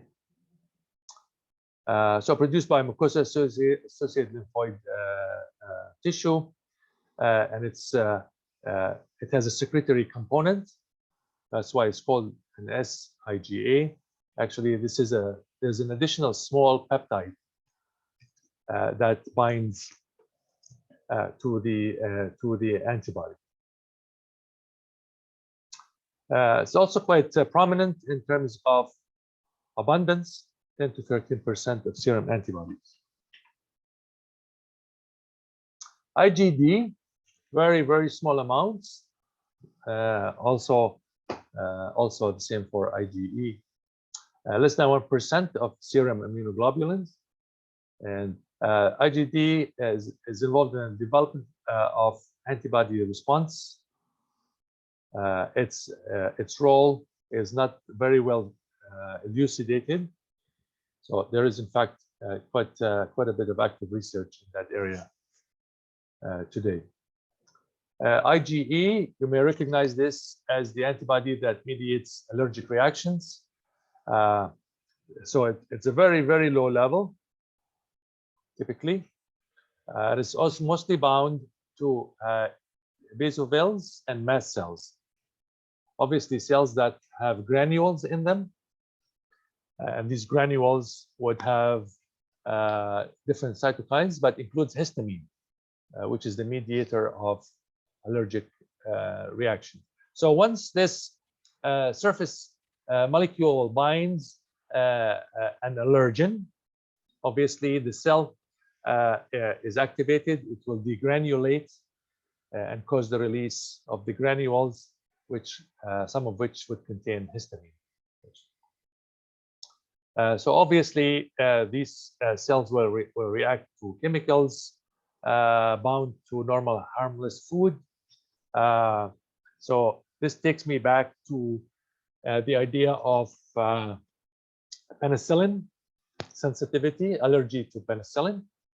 So it's a chemical that is bound to proteins, which would make it, or foods, which would make it seem like it's a larger antigen and can induce actually activation of these cells and the release of histamine, and in fact activation of other immune cells. In the case of penicillin sensitivity is in the form of hypersensitivity. It's a large scale reaction that can be fatal. So you'll get what is known as a cytokine storm, system-wide reaction that is severe, and unfortunately, instead of acting as an immune response to protect the host, it ends up killing the host. Right. So a couple of more things about primary and secondary responses. So if you recall the germinal centers within the lymphoid organs that we've talked about, that's where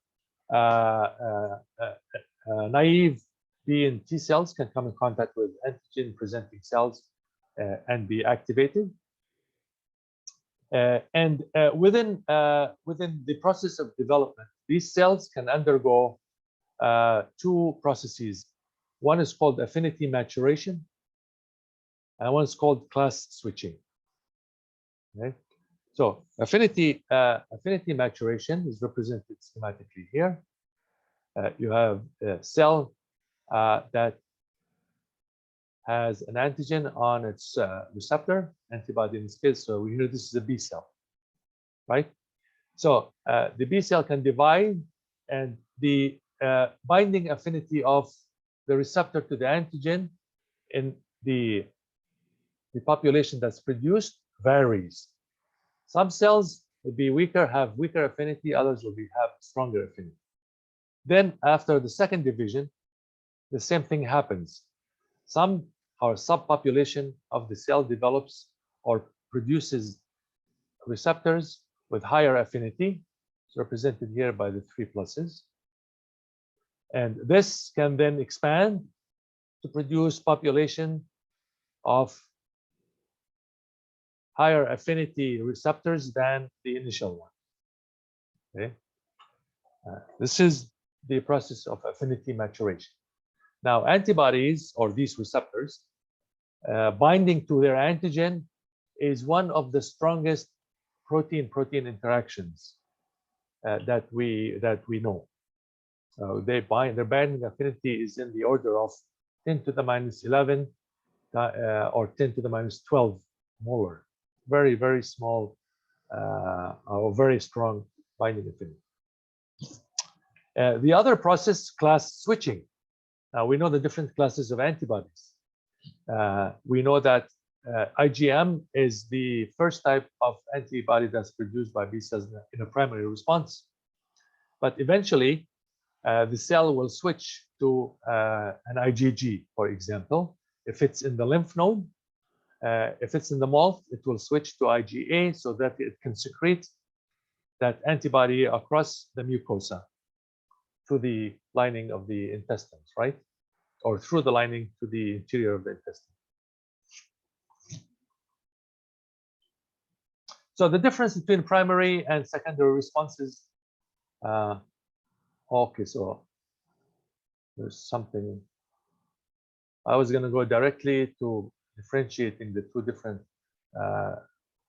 reactions. And what does this say?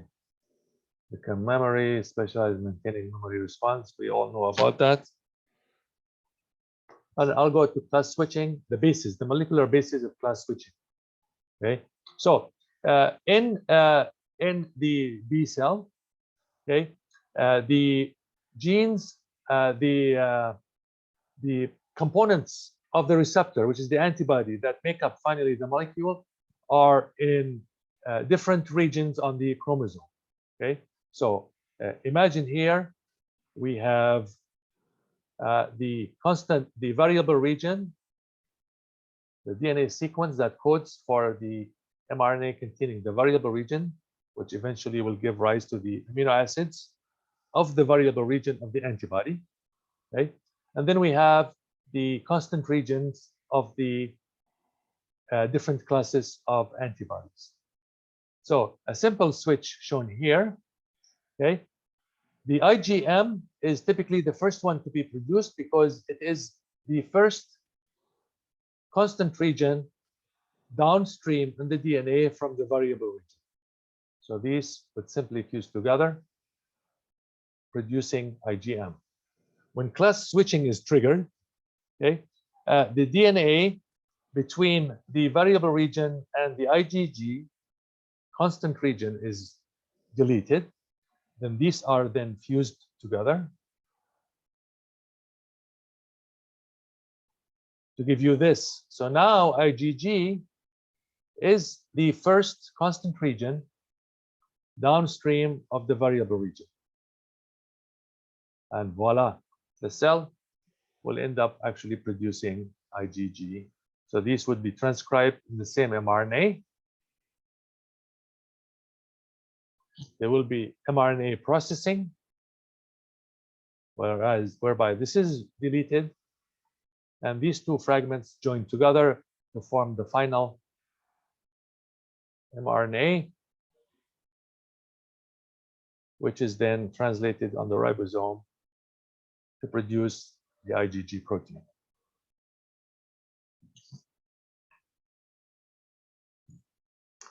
Oh, this is the graph I was looking for. It gives you the main differences between primary and secondary response.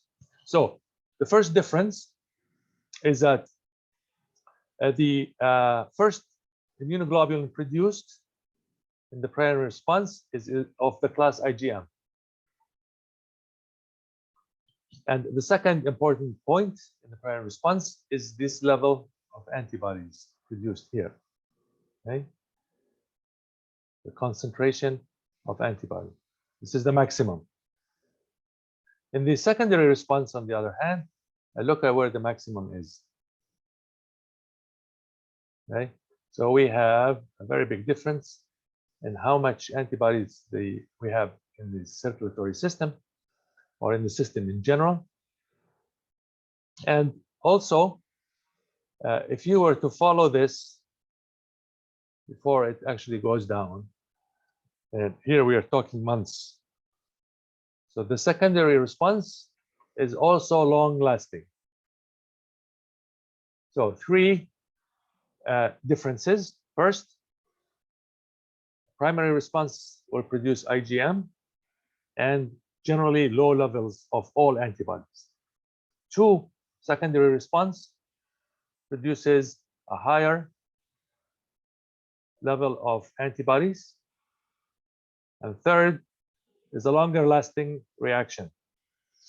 The antibody staying for much longer time.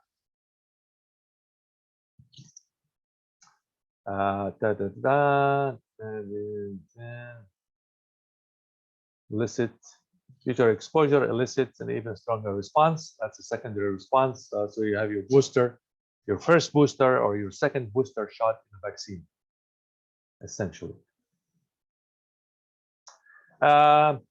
The T-independent antigens that we've touched on earlier, okay, so our B cells are capable of being activated independently of T cells.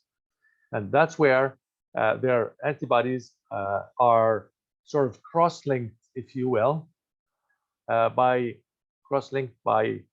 antigens that are atypical antigens, such as pathogen-associated molecular patterns made up of polysaccharides, viral RNAs, or endotoxins, these kind of molecules. We find also these pathogen-associated molecular patterns in the capsules of certain pathogens, including the strep pneumoniae and Haemophilus influenzae. Unfortunately, for children under 2 years of age, they do not have this capability developed yet. So they're more at risk of infections by these pathogens with capsules, polysaccharide capsules. The development of the millions of different receptors on lymphocytes and which allow them to be able to recognize millions and millions of different antigens comes from the fact that, again, components of these receptors come from recombinations, and I'm going to go directly here to the figure. Comes from recombinations of many different segments in the DNA. Okay, so the antibodies are made up of, as we know, variable regions. These segments in the DNA that produces variable regions, there's 40 different regions. that can be transcribed individually. Okay, and within the heavy chain, you also have D regions, 25 D regions, and 6 different J regions.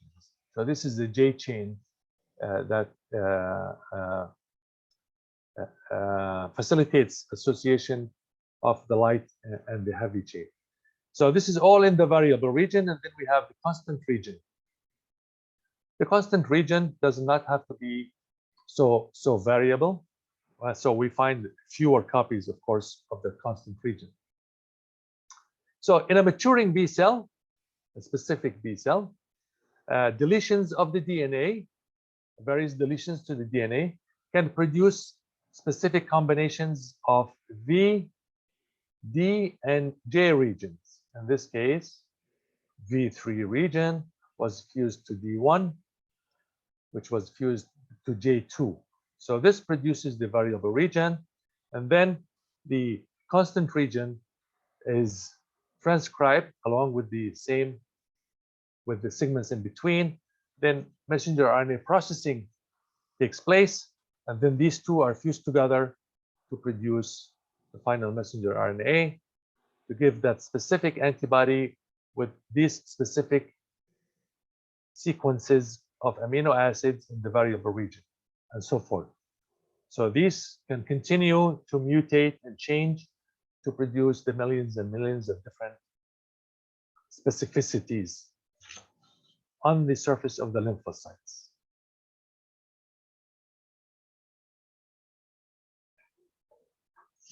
The natural killer cells, remember, these are distinct from the cytotoxic T cells. So these cells induce apoptosis in cells in the same way as the cytotoxic T cell work. Okay? So we have here an infected cell. Antigens on the surface of the infected cell are recognized by the natural killer cell, and it produces the so-called death package, which is just like, again, proteins and enzymes that start to degrade the infected cell, and eventually causing apoptosis of the cell.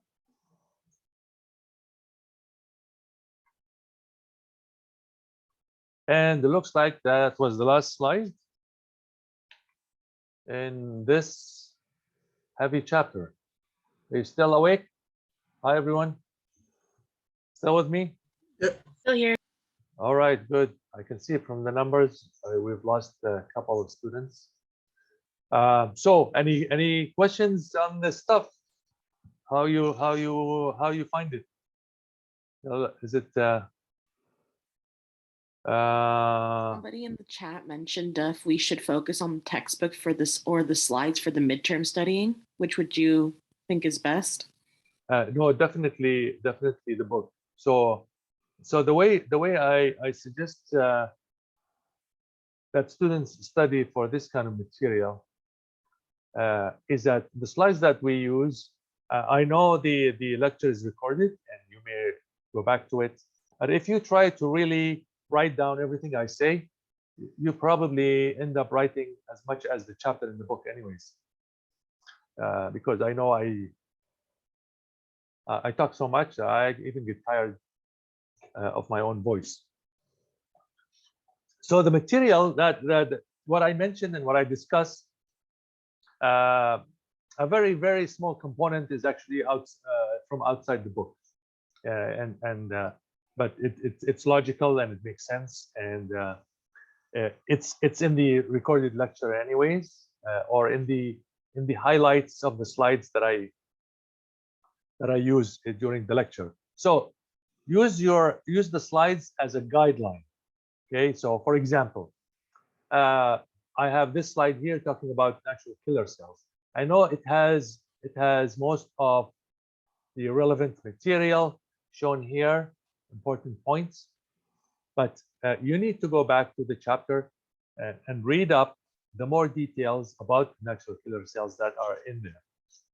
Some of the stuff I may have mentioned, other stuff that I although I didn't think it was that crucial that I mention it. It's in the chapter, and you should know it. So your book should be your primary reference to study. Okay, and your slides should be your guideline. And if you want to make notes, additional notes or cheat sheets, which you cannot use in the test, okay, just for you to study, then that would be good. So the practice questions in textbook, a good example of how you format. Sure, yes, yeah, absolutely. The sample questions are in the book or any other resources on Connect that you can find would be useful.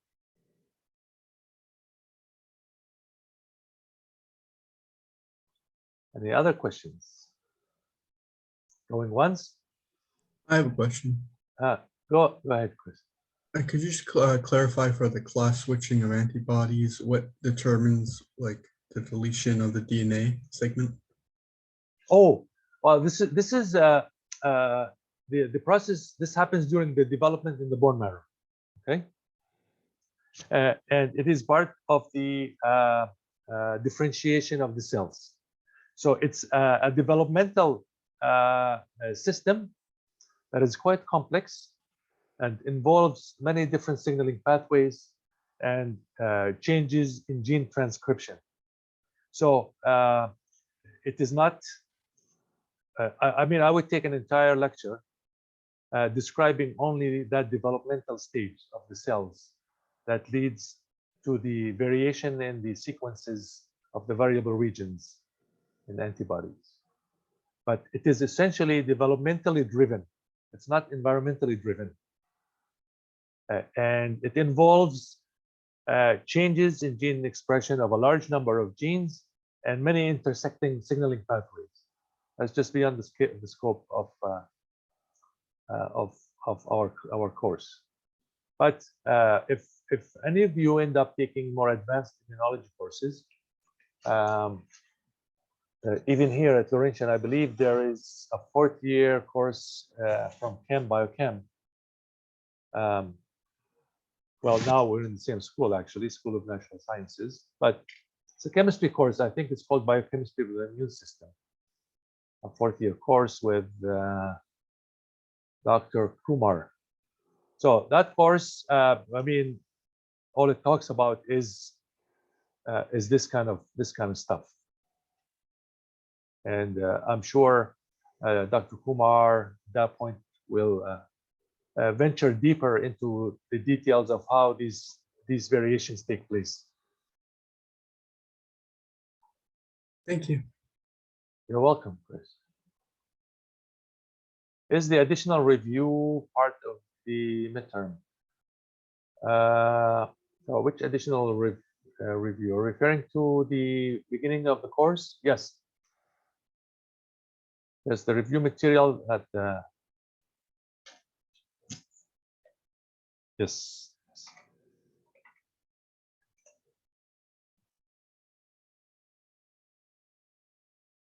Right. Okay. Is the midterm in D2L? The midterm is on Connect, not D2L. Okay. Again, I will send you information on D2L, which I'm sure you will get notified of as it comes out. Is the exam using lockdown browser and video camera? Just want to make sure I have everything downloaded. No, so this is how I'm going to do it. The exam is going to be on Connect.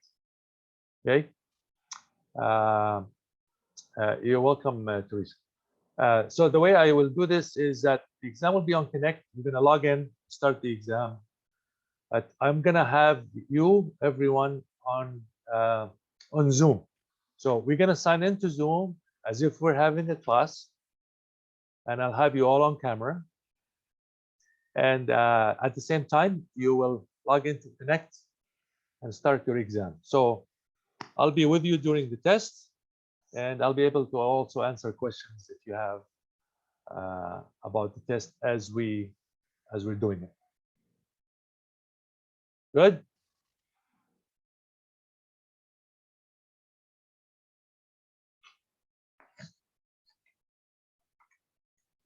Dr. Saleh, I just have a quick question. Go ahead. So for one of my classes last semester, we also used Connect, and I know that for the test options, it shuts down every other browser on your computer. So I don't know if we'd even be able to get on the Zoom with you. Connect has nothing to do with Zoom, right? I know, but it shuts down all your other browsers on your computer. Like it's kind of like a lockdown situation. Zoom. So I don't know if we'd be able to like open Zoom and like be on the Zoom with you. Oh, I see. Oh, I see. Yeah. So like it like No, no. No. I can control that. So oh, okay. I'll make sure. I'll make sure that the program does not lock down other browsers. Okay. I should be able to do that, and I'll confirm. And if I can, I'll contact the McGraw-Hill for assistance. But I should be able to allow the program to leave everything else open. Okay. Thank you. Good. Okay. I Excellent. just had a question. Go ahead. For those of us registered with accessibility for extra time, do we need to register with them for the exam, or will you just automatically add the extra time? No, no, I do that. I do that. Okay, that was my question as well. Yeah. No, I control that as well. Okay, so we'll start writing with the rest of the class then, and if necessary, continue as we need to. Correct. But I only make these changes to the names that were sent to me from their office. Okay. So if you're not sure, you don't have to email me. Actually, if you email me requesting that accommodation, and I cannot accept it, it has to come to me directly from their office. Right? Okay.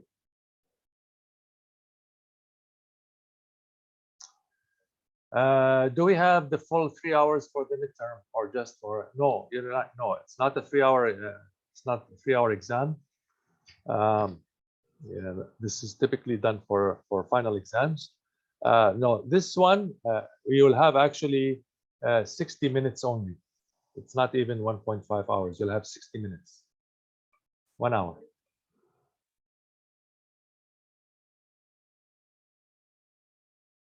Okay.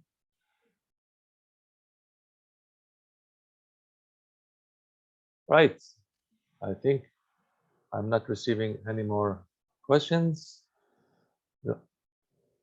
Thank you. Thank you, everyone. Thanks for your attention. Have a great afternoon. Great rest of the week. Stay safe, and we will talk to you. Oh, I guess not until after the reading week. So have yourselves a great reading week as well. Thank you very much. And I will stay in touch with you through D2L. Thanks. Thanks, everyone. Cheers. Bye-bye. Have a good week. You too. Thanks. Thanks. Bye. Bye-bye.